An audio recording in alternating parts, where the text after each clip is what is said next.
ನೇರವಾಗಿ ಅವರ ಕಾಂಗ್ರೆಸ್ ಕಾರ್ಯಕರ್ತರನ್ನ ತಾವು ವಿಡಿಯೋದಲ್ಲಿ ತಾವು ಗಮನಿಸಿದ್ರೆ, ಭರತ್ ರೆಡ್ಡಿ ನಮ್ಮ ಮನೆ ಮೇಲೆ ರಾತ್ರಿ 9 ಗಂಟೆಗೆ ಬಂದಾಗ ಆ ಒಬ್ಬ ರಾಜಶೇಖರನ ಹುಡುಗನ್ನ ಏನು ಕೊಲೆ ಮಾಡಿದ್ರಲ್ಲ, ಆ ರಾಜಶೇಖರ್ ಸುತ್ತುವರಿದೇ ಆ ಟರ್ಬನ್ಗಳು ಹಾಕೊಂಡಿರುವಂತ 3 ಗನ್ಮ್ಯಾನ್ಗಳು ಆ ಹುಡುಗನ ಸುತ್ತೂರ ಓಡಾಡ್ತಾ ಇರ್ತಾರೆ. ಅವ್ರು ಎಲ್ಲಿ ತಪ್ಪಿಸ್ಕೊಂತಾನೋ ಅಂತೇಳಿ. ಅಂದ್ರೆ ಯಾರೊಬ್ಬ ಪ್ರಮುಖ ಕಾರ್ಯಕರ್ತನ ಕೊಲೆ ಮಾಡಿಬಿಟ್ಟು ನಮ್ಮ ಮೇಲೆ ಆಗ್ಬೇಕನ್ನುವಂತ ಒಂದು ಕುಡಿದ ಅಮಲಲ್ಲಿ ಇವತ್ತೇನು ಶಾಸಕ ಭರತ್ ರೆಡ್ಡಿ ತೀರ್ಮಾನ ಮಾಡ್ಕೊಂಡಿದ್ನೋ, ಆ 3 ಕಾರ್ಬನ್ ಹಾಕೊಂಡಿರುವಂತ ಆ ಟರ್ಬನ್ ಗನ್ಮ್ಯಾನ್ಗಳು ಪಂಜಾಬಿಗಳು ಆ ರಾಜಶೇಖರ್ ಸುತ್ತೂರನೇ ಓಡಾಡ್ತಾ ಇರ್ತಾರೆ. ಆ ಹುಡುಗ ಲಾಠಿ ಏಟ್ಗೆ ಅವ್ನು ಹಿಂತಿರುಗಿ ಓಡ್ತಾ ಇದ್ರೆ ಅವನ್ ಬೆನ್ ಹಿಂದೆನೆ ಪಾಯಿಂಟ್ ಬ್ಲಾಂಕ್ ಅಲ್ಲಿ ಕೊಲೆ ಮಾಡಿದ್ದಾರೆ. ಇಷ್ಟು ಸಾಕ್ಷಿ ಇಟ್ಕೊಂಡ್ಬಿಟ್ಟು ಬಳ್ಳಾರಿ SP ಸಸ್ಪೆಂಡ್ ಆದ್ರು, IG ಟ್ರಾನ್ಸ್ಫರ್ ಆದ್ರು. ಆದ್ರೆ ನಿಜವಾದ ಕಳ್ಳರು DSP ASP ಅಲ್ಲೇ ಬಳ್ಳಾರಿಯಲ್ಲಿ ಕುಂತಿದ್ದಾರೆ. ಅವ್ರ ಮೇಲೆ ಕ್ರಮ ಇದುವರೆಗೆ ಕೈಗೊಂಡಿಲ್ಲ. ಅವನ್ ಸತೀಶ್ ಶೆಟ್ಟಿದ ವಿಡಿಯೋ ನಾನು ಬಿಡುಗಡೆ ಮಾಡಿದೆ. ಅವನು ಆರಾಮಾಗಿ ಆಸ್ಪತ್ರೆ ಒಳಗಡೆಯಿಂದ ನಡ್ಕೊಂಡು ಬಂದು ಗಾಡಿ ಹತ್ತಿ ಆಂಬುಲೆನ್ಸ್ ಅಲ್ಲಿ ಕೂತ್ಕೊಂಡು ವಿಕ್ಟ್ರಿ ಸಿಂಬಲ್ 3 ಬಾರಿ ತೋರಿಸ್ತಾನೆ. ಅವನ್ನ ಅರೆಸ್ಟ್ ಮಾಡಿಲ್ಲ. ಭರತ್ ರೆಡ್ಡಿ 6-7 ದಿನದಿಂದ ಅವನು ಪತ್ತೆ ಇಲ್ಲ, ಎಲ್ಲಿದ್ದಾನೆ ಅನ್ನೋದನ್ನ ಅವನ್ನ ಅರೆಸ್ಟ್ ಮಾಡ್ಲಿಕ್ಕೆ ಪ್ರಯತ್ನ ಮಾಡ್ತಾ ಇಲ್ಲ.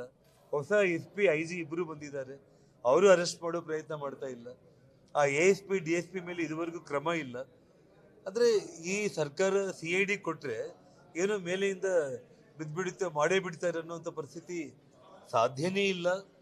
ರಾಜ್ಯ ಸರ್ಕಾರದಲ್ಲಿ ನಮ್ಮ ಪೊಲೀಸರ ಬಗ್ಗೆ ಗೌರವ ಇದೆ ನನಗೆ. ಆದ್ರೆ ಈ ರಾಜ್ಯದ ಉಪಮುಖ್ಯಮಂತ್ರಿಗಳೇ ನಾನೊಬ್ಬ ಶಾಸಕ ಕ್ರಿಮಿನಲ್ ಬೆನ್ ಹಿಂದೆ ನಾನು ನಿಂತ್ಕೊಂಡಿದ್ದೀನಿ ಅಂತ ಹೇಳಿದ್ಮೇಲೆ ಜನಾರ್ದನ್ ರೆಡ್ಡಿಗೆ ಸೆಕ್ಯೂರಿಟಿ ಅಮೆರಿಕ ಚೈನಾದಿಂದ ತಗೊಂಡ್ ಬರ್ಲಿಕ್ಕೆ ಕೇಳ್ರಿ ಅಂತ ಹೇಳಿದ್ಮೇಲೆ ಜನಾರ್ದನ್ ರೆಡ್ಡಿಗೆ ಏನಾದ್ರು ಗುಂಡೇಟ್ ಇಲ್ಲಿ ಬಿತ್ತ ಅಂತೇಳಿ ಒಬ್ಬ ಉಪಮುಖ್ಯಮಂತ್ರಿ ಮಾತಾಡಿದ್ರೆ ಇನ್ನು ಪೊಲೀಸರು ಅವ್ರಿಗೆ ಧೈರ್ಯ ಬರುತ್ತೆ ಇನ್ವೆಸ್ಟಿಗೇಷನ್ ಮಾಡ್ಲಿಕ್ಕೆ. ಹಾಗಾಗಿ ಈಗಾಗಲೇ ನಮ್ಮ ಪಕ್ಷದ ಕೋರ್ ಕಮಿಟಿಯಲ್ಲಿ ನಿರ್ಧಾರಗಳನ್ನ ತಗೊಂಡು ನಮ್ಮ ಎಲ್ಲ ಪಕ್ಷದ ಹಿರಿಯರು ತಮ್ಮ ಮುಂದೆ ಬಂದು CBI ಎಂಕ್ವೈರಿ ಆಗಲೇಬೇಕು ಅಂತೇಳಿ ಆಲ್ರೆಡಿ ಅವರು ಆಗ್ರಹ ಮಾಡಿದ್ದಾರೆ.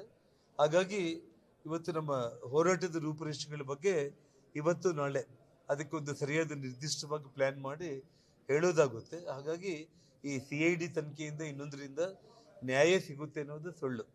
ಇವತ್ತಿಗೆ ಘಟನೆಯಾಗ 10 ದಿನ ಆದರೂ ಕೂಡ ಆ ಕೊಲೆಗಡಕರನ್ನ, ಕ್ರಿಮಿನಲ್ಸ್ಗಳನ್ನ, ಸತೀಶ್ ರೆಡ್ಡಿನ, ಭರತ್ ರೆಡ್ಡಿನ ಬಂಧನ ಮಾಡೋವರೆಗೂ ಕೂಡ ನಮ್ಮ ಹೋರಾಟ ಯಾವುದೇ ಕಾರಣಕ್ಕೂ ಕೂಡ ನಿಲ್ಲಲ್ಲ.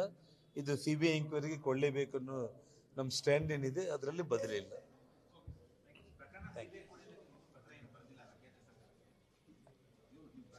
ನೋಡಿ, ಇದು ಕೇಂದ್ರ ಸರ್ಕಾರಕ್ಕೆ ನೋಡಿ, ಕಾನೂನು ಪ್ರಕಾರ ರಾಜ್ಯ ಸರ್ಕಾರನೇ CBI ತನಿಖೆಗೆ ಅವರು ವಹಿಸ್ಕೊಡೋದಕ್ಕೆ ಅವರು ರೆಕಮೆಂಡ್ ಮಾಡಬೇಕು.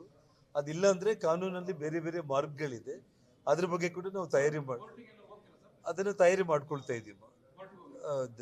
ಇವತ್ತು ಸರ್ಕಾರ ಇನ್ನೂ 1-2 ದಿನ ಟೈಮ್ ನೋಡ್ತಾ ಇದ್ದೀವಿ. ಹೊಸ SP IG ಬಂದಿದ್ದಾರೆ, ಅವ್ರನ್ನ ಬಂಧನ ಮಾಡ್ತಾರೆ ನೋಡೋಣ.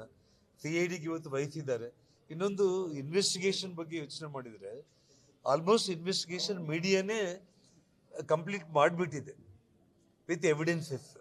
ಯಾವುದೋ 30-40 ವರ್ಷಗಳ ಹಿಂದೆ ಏನಾದರೂ ಎಲ್ಲಾದರೂ ಕೊಲೆ ಆಯ್ತಂದ್ರೆ ಯಾರು ನೋಡಿದ್ರು ಯಾರಿಲ್ಲ ಅನ್ನೋ ಪರಿಸ್ಥಿತಿ ಬೇರೆ. ಇವತ್ತು ನಮ್ಮ ಮನೆ ಹತ್ರ ನಡೆದಿರೋ ಪ್ರತಿಯೊಂದು ಘಟನೆ ಕೂಡ ವಿಜುವಲ್ಸ್ ಮೂಲಕ, ನಾನು ಮಾಧ್ಯಮ ಸ್ನೇಹಿತರ ಮೂಲಕ ಇಡೀ ರಾಜ್ಯಕ್ಕೆ ತೋರಿಸ್ಕೊಟ್ಟಿದ್ದೀನಿ. ಆ ಗನ್ ಪಾಯಿಂಟ್ ಅಲ್ಲಿ ಫೈರ್ ಮಾಡಿರುವಂಥದ್ದಾಗಿರ್ಬೋದು, ಸ್ಮಶಾನದಲ್ಲಿ ಕೆಲಸ ಮಾಡೋ ಹುಡುಗ ಇವತ್ತೇನು ಕುಣಿ ತೆಗೆದು ಮತ್ತೆ ಕುಣಿ ಮುಚ್ಚೋದಕ್ಕೆ MLA ಯಾವ ರೀತಿ ಹೆದರಿಸ್ತಾ ಇದ್ದಾನೆ, ಬೆದರಿಸ್ತಾ ಇದ್ದಾರೆ, ಮತ್ತೆ ರೀಪೋಸ್ಟ್ ಮಾರ್ಟಮ್ ಮಾಡಿದ್ರೆ ಸಿಗಾಕೊಳ್ತೀವಿ ಅಂತೇಳಿ ನೇರವಾಗಿ ಮನುಷ್ಯರನ್ನ ಕಳಿಸಿ ಆ ಕುಣಿ ಮುಚ್ಚಿಸೋದ್ರ ಬಗ್ಗೆ ಕೂಡ ಆ ಸ್ಮಶಾನದಲ್ಲಿ ಮಾತಾಡಿರೋದನ್ನ ಹೇಳಿದ್ದೀನಿ. ನಾಳೆ ಬಹಳ ಗಂಭೀರವಾಗಿರುವಂಥ ವಿಡಿಯೋಗಳನ್ನ ನಾನು ಬಳ್ಳಾರಿ ಮೂಲಕನೇ ಯಾಕಂದ್ರೆ ಇವಾಗ ಜಸ್ಟ್ ನನಗೆ ತಲುಪಿದೆ, ಅದನ್ನೆಲ್ಲ ಕೂಡ ಅದರಲ್ಲಿ ತುಂಬಾ ಲ್ಯಾಂಗ್ವೇಜ್ ಎಲ್ಲ ಬಹಳ ಕೆಟ್ಟದಾಗಿ ಎನ್ನುವಂಥದ್ದು ಎಲ್ಲದನ್ನು ಕೂಡ ತೆಗೆದಾಕ್ಬಿಟ್ಟು ನೇರವಾಗಿ ನಮ್ಮ ಶ್ರೀರಾಮುಲು ಅವ್ರ ಬಗ್ಗೆ, ನಮ್ಮ ಬಗ್ಗೆ ಅವ್ರು ಮಾಡಿದ್ದ ಪ್ಲಾನ್ ಏನಿತ್ತಲ್ಲ ಅದ್ರ ಬಗ್ಗೆ ಅವ್ರು ಏನು ಮಾತಾಡಿದ್ರು ಮಾತುಗಳು ಅನ್ನೋದನ್ನ ವಿಜುವಲ್ಸ್ ಕೂಡ ಬಂದಿದೆ. ಅದನ್ನು ನಾನು ನಾಳೆ ಬೆಳಿಗ್ಗೆ ಬಳ್ಳಾರಿಯಲ್ಲಿ ನಾನು ರಿಲೀಸ್ ಮಾಡ್ತೀನಿ. ಎಲ್ಲ ಯಾರ್ಯಾರು ಮಾತಾಡಿದ್ದಾರೆ ಅವ್ರ ವಿಜುವಲ್ಸ್, ಅವ್ರ ಪಿಕ್ಚರ್ಸ್ ಸಮೇತ ಕೂಡ ಇದೆ. ಅದನ್ನ ಎಡಿಟ್ ಮಾಡ್ತಾ ಇದ್ದಾರೆ, ಯಾಕೆಂದ್ರೆ ತುಂಬಾ ಕೆಟ್ಟ ಭಾಷೆ ಅದರಲ್ಲಿ ಬಂದಿದೆ. ಅದನ್ನ ನಾವು ಸಾರ್ವಜನಿಕವಾಗಿ ತೋರಿಸೋದು ಕಷ್ಟ ಆಗುತ್ತೆ.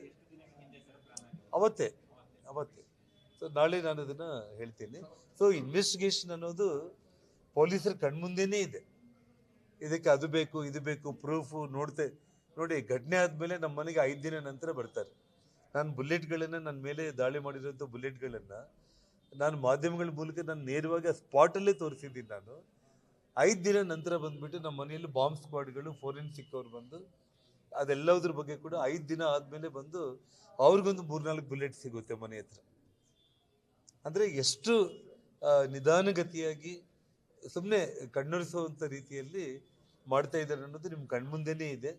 ಇವತ್ತು ಮಾಧ್ಯಮಗಳು ಈ ವಿಜುವಲ್ಸನ್ನು ಇಡೀ ರಾಜ್ಯಕ್ಕೆ ದೇಶಕ್ಕೆ ನೀವು ತೋರಿಸಲಿಲ್ಲ ಅಂದಿದ್ರೆ ಎಷ್ಟೊತ್ತಿಗೆ ಅವ್ರು ಇನ್ನೂ ಏನು ಬೇಕಾದರೂ ಕೂಡ ಮಾಡೇ ಬಿಡ್ತಾ ಇದ್ರು. ಹಾಗಾಗಿ ಅಟ್ಲೀಸ್ಟ್ ತಮ್ಮ ಮೂಲಕ ಜೀವಂತವಾಗಿ ಇಶ್ಯೂ ಇನ್ನೂ ಇದೆ. ನಾಳೆ ಇನ್ನು ಕೆಲವೊಂದು ಸಾಕ್ಷ್ಯಗಳನ್ನು ನಾನು ಬಿಡುಗಡೆ ಮಾಡ್ತೀನಿ. ನಾಳೆ ನೀವು ಅದನ್ನು ನೋಡ್ತೀರಿ, ಬರ್ತೀನಿ.